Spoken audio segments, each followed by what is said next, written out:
샤넬 넘버 5라는 그런 향수가 있지요, 그죠? 굉장히 비싸더라고요. 그것을 만드는 것은 그 장미꽃, 그 장미꽃송이 한 45kg 정도 되는 그 양을 갖다가 여러 그 공정 과정을 거치는데 1600분의 1로 압축한다는 거예요, 이것을. 그래서 그 향수를 얻는데 28g의 그 분량이 나온다고 합니다. 45kg 정도의 장미꽃을 만든 것이 28g의 그런 향수를, 그 제품을 겨우 만들 수가 있다네요.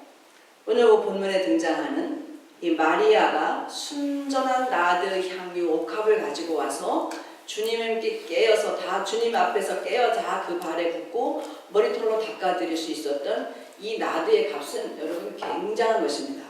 이 나드는 그 인도와 그 티벳 사이에 있는 그 히말라야 산맥의 그 높은 고지대에서 나는 그 나드라는 식물에서 추출된 것이라고 하는데, 거기에서 추출되는 것이 굉장히 그 양이 적기 때문에 그 값은 아주 고가의 그런 것으로 여겨집니다.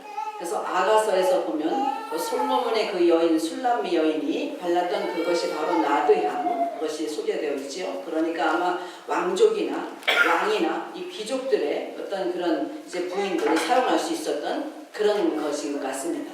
그 값어치가, 값에 대해서 나오는데 300데나리온의 그런 값이다 그러는데, 이 데나리온은 노동자가 하루의 일에서 벌어들 수 있는 돈이라고 그랬죠. 10만원 정도 따진다면 300데나리온이니까 이 한 병에 이 호리병 같이 이렇게 생겼다고 하는데, 그것을 깬다는 것은 3천만원짜리 그 향수를 한꺼번에 다 깨서 예수님께 다 부어드린 그런 결과가 되는 것입니다. 참 대단하죠?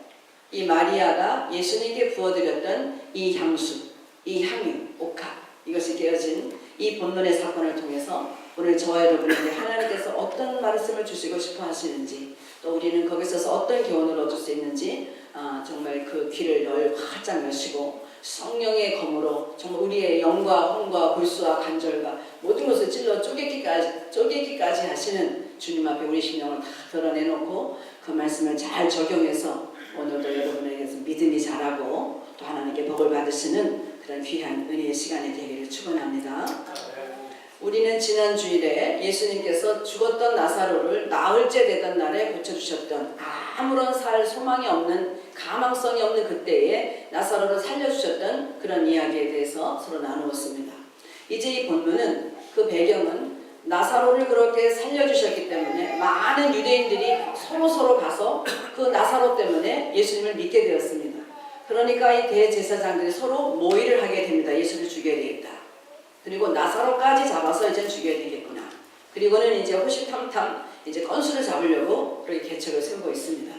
그런 상황인데 이 베다니 이 시골 작은 마을에 또 잔치가 열린 것입니다. 그런 상황인데도 죽었던 나사로와 그 누이 마르다와 마리아가 잔치를 열었습니다. 예수님과 그의 제자들과 많은 사람이 그 집에서 음식을 먹게 되었습니다.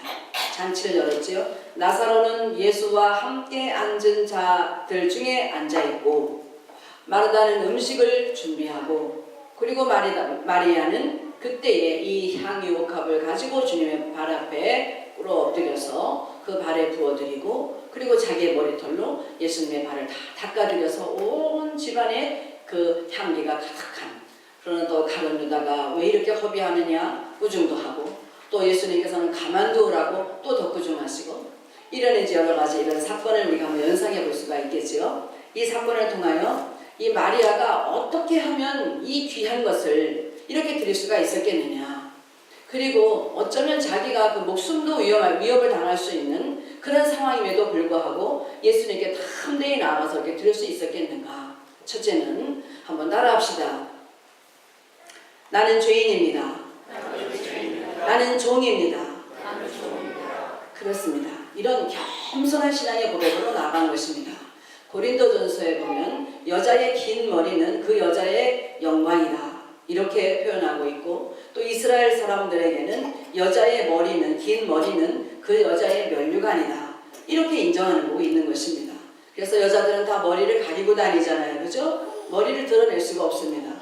그런데 이 마리아가 자기 집에 오신 그 예수님에게 담대히 나아가서 머리를 풀어헤치고 그 긴 머리털로 천조각도 아닌데 예수님의 발을 그 향유를 붓고 닦아드렸다는 이것은 굉장히 그의 그 은혜를 입은 사람답게 정말 용기가 있는 믿음인데 이 믿음을 통하여 그는 겸손해졌다는 것입니다. 예수님, 나는 당신의 종입니다. 대개 손님이 오시면 앉아서 무릎을 세우고 그 무릎 위에 손님의 발을 얹어놓고 그렇게 발을 닦아드렸습니다. 그런데 그런 것처럼 이 마리아는 예수님의 발에 그 향유를 붓고 그렇게 자기가 거기에 엎드려 그렇게 간 것은 그녀의 신앙 고백이 거기에 담겨져 있는 것입니다. 저와 여러분도 우리 주님의 은혜를 입은 사람입니다. 죽었던 나사로 오빠를 살리기 전에 예수님이 그 집에 당도했을 때에 마리아는 조금 야속한 말을 했죠. 그죠? 주님이 여기 계셨다면 우리 오라비가 죽지 않았을 뻔했나이다. 우리가 사람 보냈을 때에 그날 당장 오셨으면은 안 죽었을 거 아니에요. 사흘이나 나흘이나 다 되도록 오시지 않고 다 죽었을 때 오시다니, 이런 푸념을 한 것입니다. 이렇게 신앙 없었던 그녀에게 예수님은 나사로를 그 죽은 지 나흘째나 되는 그때 살려주심으로 마리아의 신앙이 다시 살아났고 자기의 믿음 없었음을 주님 앞에 인정하고 고백하게 되는 것입니다. 둘째로 또 마리아의 이 용기 있는 신앙은, 따라합시다. 주님은 왕이십니다. 주님은 나의 구세주입니다. 그렇습니다. 주님은 나의 왕이십니다. 겸손한 마음으로 그렇게 주님을 높이는 것입니다. 그 값비싼, 지극히 비싼 그 향유를 깨어서 주님의 발 앞에 꾸르꾸르 앉아 그분의 발에 부어드리고 그 머리털로 그것을 씻기는 그 고백이야말로 주님께 대한 찬양이요, 주님께 대한 경배인 줄로 믿습니다. 저와 여러분이 마음을 겸손히 갖고 주님, 나는 죄인입니다. 주님께 은혜를 받을 사람입니다. 주님은 나의 왕이십니다. 나의 구원자이십니다. 최선을 다해서 진정한 마음으로 주님을 높일 때 주님이 그것을 예배라 하시고 그것을 통하여 영광을 받으시는 줄로 믿습니다. 이렇게 하는데 방해꾼이 있어요. 그죠? 가룟 유다가 등장합니다. 아이고, 이것을 팔아서 300데나리온 3천만 원이나 만들면 가난한 자들에게 얼마나 나눠줄 수 있는데 이렇게 허비하다니, 그렇게 말합니다. 그런데 이 요한은 이 가룟 유다에 대해서 그렇게 설명하고 있어요. 그 사람에 대해서 어떻게 하죠? 이렇게 말하면 가난한 자들을 생각함이 아니요 저는 도적이라 돈꾀를 맞고 거기 넣는 것을 훔쳐가니라. 여러분, 은 한 세겔은 4데나리온입니다. 은 한 세겔하고 데나리온 4개하고 같다는 거예요. 이 가룟 유다는 예수님을 은 30세겔에 팔아먹은 사람입니다.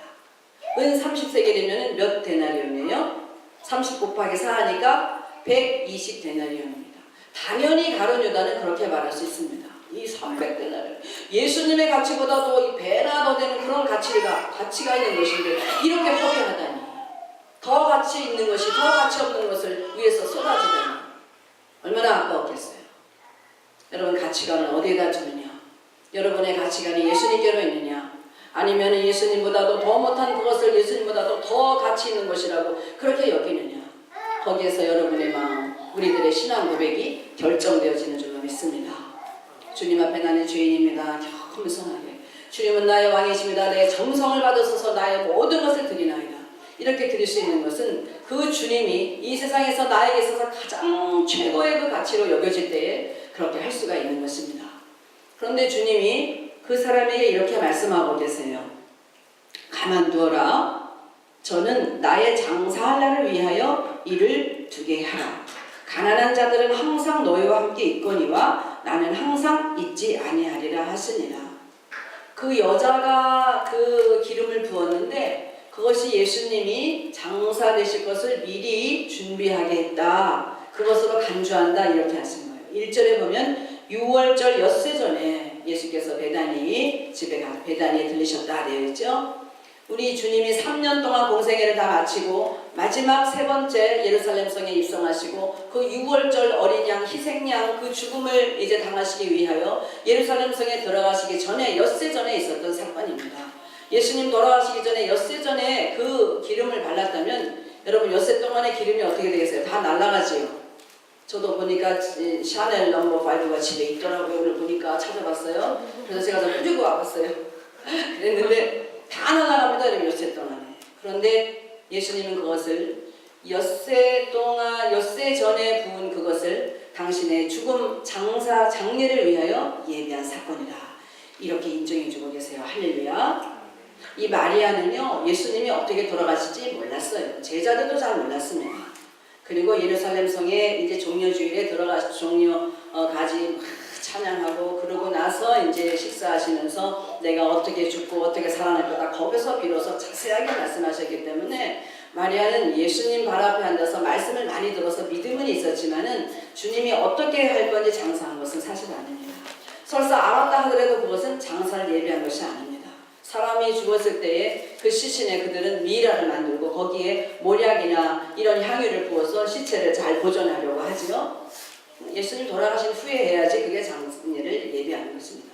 그런데 그 마리아가 행한 것, 주님을 사랑하고 주님을 경배하고 아끼지 않고 귀중한 옥합을 깨뜨렸던 그 사건은 예수님께서 바로 복음 중의 복음인 십자가에서 옥합이 깨뜨려졌던 그 사건과 맞물려서 지금 칭찬하고 계시는 줄 믿습니다.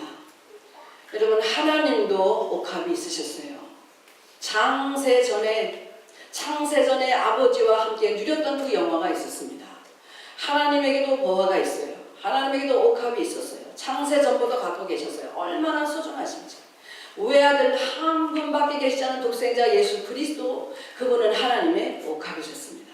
그런데 그 옥합을 저와 여러분을 위해서 십자가에서 그렇게 완전하게 깨뜨려 버리셨다는 것입니다. 여러분, 하나님의 옥합이 십자가에서 이 죄 많은 저와 여러분의 이 인생들을 살리시려고 인류의 구원을 위하여 그렇게 스스로 옥합을 깨뜨리셨어요. 마리아는 그 은혜가 감사해서 죽었던 오빠를 살리신 생명의 주님이신 줄 알고 나에게 죽어서 믿는 자도 살아서 믿는 자는 영원히 죽지 않고 죽어도 다시 살고 또 살아서 믿는 자는 영원히 죽지 않는다. 영생을 약속하신 그 말씀을 믿었던 사람입니다. 영원한 생명, 그 생명의 주인 되신 주님 때문에 그 귀한 옥합을 다 깨뜨렸습니다. 여러분, 그 호리병으로 만든 그 정도는 여자들이, 이스라엘 여자들은 시집 가기 위해서 결혼 지참금으로 돈을 마련해서 향수를 산다는 거예요. 이제 가치가 다 다르겠지요. 그런데 이것을 결국 결혼할 때는 팔아가지고 결혼 지참금으로 쓴다는 거예요. 이 마리아는 자기 결혼 그 지참금도 다 포기한 사람입니다. 결혼하는 것보다도 이 주님을 나의 신랑으로 모시고 영적인 구원자로 신랑으로 모시고 그렇게 주님 앞에 헌신하기를 마다하지 않았던 사람입니다. 이 마리아가 이 향유 옥합을 깨뜨린 것처럼 주님은 오늘도 저와 여러분에게 너희들이 갖고 있는 옥합을 깨어라, 그렇게 말씀하십니다. 여러분, 지금은 우리가 이제 옥합을 깰 때입니다. 이제까지 여러분들의 시간과 건강과 재물과 명예와 이런 것들을 주님을 위해서 헌신한 것이 있다면 주님이 이것이 바로 복음을 전하는 곳마다 이 여자의 한 일도 기념하여 저를 기념하라 말씀하신 그런 칭찬을 받게 될 줄로 믿습니다. 할렐루야. 주님 우리를 너무나 사랑하는, 우리의 시간도 사랑하시고 우리가 가진 건강도 사랑하시고 아끼시고 명예도 재물도 다 아끼십니다. 그런데 그것이 그냥 단순하게 저와 여러분을 위해서 우리 스스로에게만 국한된 것이라면 아무런 의미가 없는 것입니다. 그것을 주님께로부터 온 것인 줄 알고 기쁨으로 누리고 사는 것도 좋지만은 그 나아가서 그 주님 주신 이 옥합을 내가 주님을 위해서 시간을 드리겠습니다. 나의 건강을 드리겠습니다. 재물을 드리겠습니다. 명예를 드리겠습니다. 여자의 그 영광스러운 그 면류가 아닌 그 머리털로 그렇게 다 부끄러운지도 모르고 닦아드렸던 마리아처럼 우리가 소중히 여기는 것들을 주님을 위해서 헌신할 수 있기를 주님의 이름으로 축원합니다. 제 친구 한 사람이 한 40년 전에 고등학교를 졸업하고 났는데 아버지가 돌아가셨대요. 그래서 아버지가 돌아가시면서 유산을 남겨주셨는데 그때 그 현찰로 50만 원을 받았다고 하더라고요. 저는 한 30년 전에 유치원 부모 생활을 할 때 월급이 15,000원 그 정도였어요. 3만 원이면 이제 2급에서 이제 1급으로 올라가고 이래야 받을 수 있습니다. 그런데 그 당시에 50만 원이면 엄청난 돈이었겠죠. 근데 그것을 가지고 이제 어떻게 하다가 대학을 이제 미처 진학을 못했어요. 그리고 회사에 취직을 해서 이제 서울로 올라와서 언니 집에서 있는데 언니 남편 형부가 어느 교회의 장로님이셨대요. 재정부 회계를 맡으셨었는데 그 교회를 다시 건축하자 이런 이제 운동이 일어났나 봐요. 그래서 건축원금을 작정하고 그렇게 하는데 이 친구분이 정말 용감하게도 그 50만 원을 다 드렸어요. 그 헌금으로 건축하시도록 하라고. 그랬더니 그 형부가 얼마나 미안했겠어요. 당신은 그 장로님이시고 그럼에도 불구하고 그 처제의 한 거에 5분의 1밖에 못 하셨다는 거예요. 근데 이 딸이 정말 어떻게 보면 무모한 짓 같잖아요. 아버지께 받은 유산을 다 드리다니 좀 남기고 들 수도 있을 것 같은데 다 드렸대요. 그랬는데 그분이 그로부터 몇 년 되지 않아서 결혼을 하셨는데 해운 그 선박회사에 아주 그 재벌집에 맏며느리로 그렇게 시집을 가게 되셨어요. 그런데 결혼을 해서 봤더니 얼마나 돈이 많은지 써도 돈이 끝이 없더라는 거예요. 자기 남편이 좋은 일을 많이 하셨대요. 근데 그 좋은 일을 하는데도 정말 계속 어디 가서 뭐 하나 팔아가지고 어디 얼마나 정말 그 돈이 많은지 뭐 하나만 팔면 나옵니다. 정말 돈이 써도 끝이 없고 그렇게 돈이 많은 사람이 있는 줄 정말 자기도 놀랬다고 그렇게 고백하는 것을 들었습니다. 그렇다고 우리 청년들 또 결혼 주창을 다 갖다 드리라는 것은 아닙니다. 우리 주님이 나를 위해서 집이나 전터나 자매나 이런 물질이나 모든 것을 버린 자는 이 땅에서 여러 배를 받는다. 거진 100배 준다고 하셨잖아요. 그리고 영원한 천국에서 영생을 얻을 자 얻지 못할 자가 아무도 없다 말씀하셨습니다. 그러나 여러분 이렇게 주님 앞에 나아가 헌신하는데 가룟 유다와 같은 방해꾼이 여러분 왜 없겠습니까? 내가 몸들여 시간 들여 물질 들여 일하는데 내 걸 가지고 하는데도 분명히 이런 요소들이 있습니다. 그러나 그런 것에 이 마리아는 아무 대꾸도 하지 않았어요. 그저 드렸습니다. 그러니까 주님께서 복음이 전파되는 곳마다 이 여자의 행한 일도 말하여 저를 기념하라 그렇게 말씀하셨어요. 저는 처음에 이 장사되는 것과 이 여자가 행한 것과 어떤 연관성이 있을까? 주님이 정말 우리의 귀한 것 다 바치고 부끄러움 무릅쓰고 용기 있게 드리는 거 헌신을 정말 기뻐하시는구나 그렇게만 생각했었어요. 그런데 묵상하면서 정말 하나님의 그 기쁘신 뜻이 무엇인지 조금은 알게 된 것 같아요. 여러분 하나님도 옥합이 있으셨다는 것입니다. 예수 그리스도라는 옥합을 십자가에서 아끼지 않고 완전히 깨워주셨다는 거예요. 이 여인이 그 귀중한 옥합을 와서 그 당신의 발 앞에 깬 그 마음이나 하나님이 그 독생자 예수 그 옥합이신 예수 그리스도를 우리를 위해서 세상에 보내시고 그렇게 처참하게 죽으시기까지 다 희생하고 양보하신 그 마음이 서로 같다는 것입니다. 이것이 복음의 핵심입니다.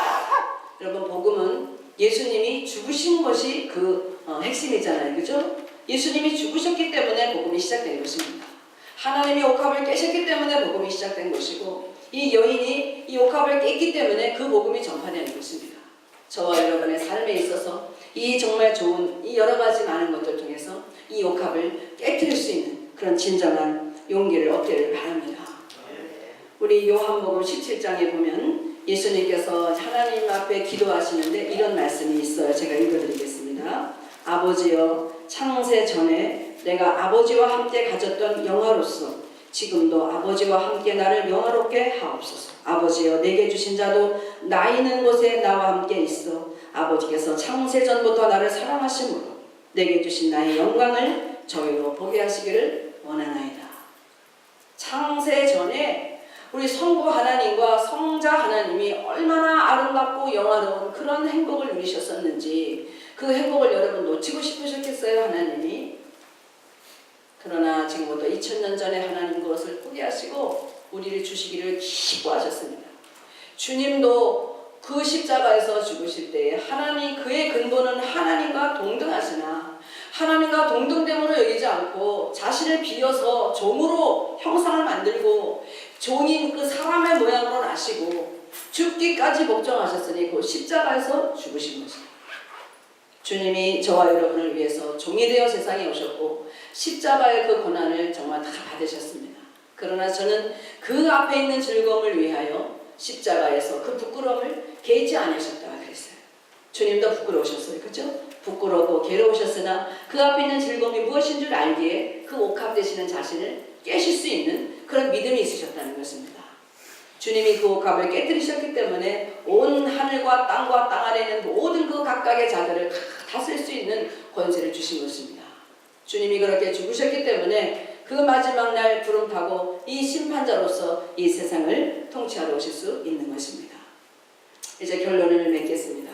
여러분 잘 아시는 다윗이죠, 그죠? 성군 다윗. 이 다윗은 그 목동으로서 일개 양치는 목동에 불과했습니다. 그러나 하나님의 은혜로 기름 부음을 받고 그리고 왕이 되었습니다. 10여 년간의 고통과 정말 사투를 벌이면서 하나님의 은혜와 보호하심 가운데 이제 살아나게 되고 그리고 임금이 되었습니다. 시편에 보면 내가 새벽을 깨우리로다. 수금아 깰지어다. 비파야 깰지어다. 내가 새벽을 깨우리로다.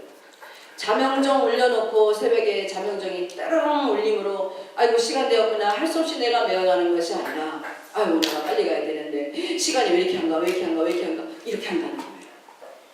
내가 시간에게 깨움을 당하는 것이 아니라 내가 시간을 깨운다. 여러분 좀 싫은 사람 만나러 가려면요 어떻게 했어요? 아이고 벌써 시간 됐네. 아유 가야지. 억지로 가는 마음 좀 들죠, 그죠?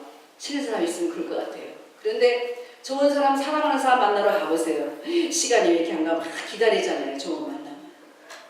다윗은 우리 하나님을 만나고 그 하나님 앞에 기도하고 주님 앞에 기도하면서 그 아버지 주시는 그 마음과 그 은혜를 받기를 사모해서 밤에 잠을 자면서도 빨리 그 24반차를 따라서 찬양대가 있었잖아요. 그죠? 찬양대 빨리 찬양해라. 이렇게 깨우고 다녔다는 거예요. 수금아 깰지어다. 비파야 깰지어다. 내가 새벽을 깨우리로다. 하나님을 같이 찬양하자. 다윗은 왕이 되었을 때에 그 하나님의 법궤를 빼앗긴 것이 너무나 가슴 아파서 법궤부터 가져왔잖아요. 그죠? 여러 가지 경로를 통해서 법궤를 가져다가 휘장 가운데 놓았습니다. 그리고 그는 그 마음이 아파합니다. 나는 이 백향모 궁에 거하는데 하나님의 그 법궤는 휘장 가운데 있구나. 천막 가운데 있다는 것이 너무나 마음이 안타까워서 하나님의 성전을 지어드리려고 결심합니다. 그래서 하나님의 성전을 짓겠다고 하니까 하나님께서 나단 선지자를 통해서 뭐라고 하셨죠? 그러지 말아라. 내가 언제 내가 휘장 가운데 있는 거 싫다고 말한 적이 있느냐? 내가 언제 좋은 집에 있고 싶다고 말했느냐? 너희들이 광야에서 다닐 때 구름기둥 불기둥으로 인도할 때 아무것도 없었지만 나는 너희들 가운데 함께 있는 그것이 내가 너무 좋았다. 내가 휘장 가운데 있을지라도 너의 마음이 나에게 있는 것이 좋다. 성전 짓느라고 성전에 관심 갖고 성전에 정신 뺏기다가 나 멀어지는 거 싫다는 거예요. 그러나 하나님께서 말씀하시기를 그러나 이 마음이 내게 있는 것이 좋으니 하나님을 위해서 무엇인가 하려고 하고 옥합을 깨려고 하는 그것에 대해서 하나님 그 마음을 받으신 것입니다. 중심을 보시는 것입니다.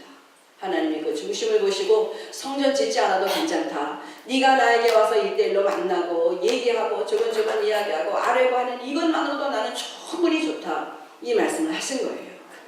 여러분의 마음속에 주님과 더 가까이 하고 싶고 주님과 더 대화하고 싶고 주님 앞에 더 가까이 나아가고자 하는 그것이 바로 여러분의 심령을 깨트리는 심령의 옥합을 깨뜨리는 것이 된 줄 믿습니다.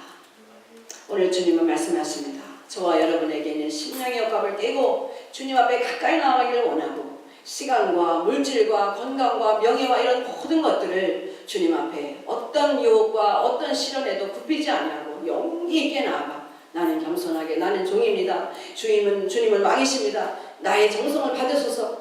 이런 고백과 함께 주님 앞에 드려지는 삶을 살아갈 때 주께서 저와 여러분을 크게 칭찬하실 줄 믿습니다. 섬김이란 디아코니아인데 스위스의 신학자 칼 브루트가 이렇게 정의를 내렸어요. 섬김이란 자기의 목적과 계획이 있을지라도 교회에 하나님의 의도와 계획하심과 지시에 따라서 자신의 의지와 수고를 통하여 행동으로 나타내지는 것이다.